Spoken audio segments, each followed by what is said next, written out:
నమస్కారం అండి.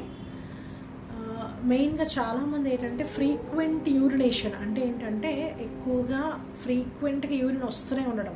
సో మెయిన్గా ఈ యూరిన్ అన్నది ఏంటంటే మార్నింగ్ టైం అయితే ఏదో రకంగా అడ్జస్ట్ అవుతారు, కానీ నైట్ ఎక్కువగా ఫ్రీక్వెంట్ యూరినేషన్ ఉంటే కనుక నిద్రకు డిస్టర్బ్ ఉంటుంది. దానివల్ల ఏంటంటే మార్నింగ్ కూడా చాలా ఇబ్బంది పడుతూ ఉంటారు.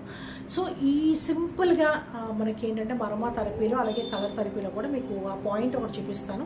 డైలీ కూడా ఆ పాయింట్ దగ్గర కనుక మనం కలర్ అప్లై చేస్తే సరిపోతుంది. అలాగే మెంతి సీడ్ ఉంటుంది కదా, అది ఆ ప్లేస్లో పెట్టేసుకున్నా సరిపోతుంది. సో నైట్ పడుకునేటప్పుడు ఏం చేస్తారంటే ఆ పాయింట్ ఏదన్నది మీకు చూపిస్తాను.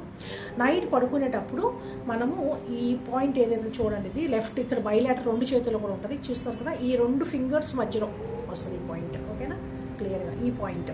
ఓకేనా, సో ఈ పాయింట్ ఈ 2 మనకి మిడిల్ ఫింగరు అలాగే ఈ 2 ఫింగర్స్ మధ్యలో వచ్చేటువంటి పాయింట్ ఇది యూరిన్ పాయింట్ అనమాట.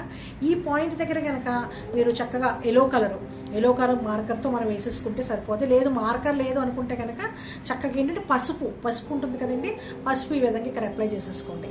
ఓకేనా, నెక్స్ట్ అలాగే మెంతులు ఉంటాయి కదా, సో మెంతులు తీసుకొని చక్కగా ఇక్కడ ఇలా ఈ విధంగా పేపర్ టేప్ అంటాం కదా, ఈ పేపర్ టేప్కి చక్కగా అంటించేసి, ఓకేనా మీకు చూపిస్తాను.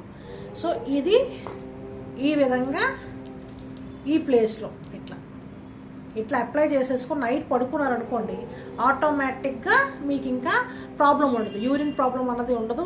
హ్యాపీగా రిలాక్స్గా నిద్ర కూడా బాగా పడుతుంది. Thank you so much. ఈ వీడియో నచ్చినట్లయితే లైక్ చేయండి, షేర్ చేయండి. మరిన్ని వీడియోస్ కోసం మా యూట్యూబ్ ఛానల్కి సబ్స్క్రైబ్ చేయండి. Thank you so much.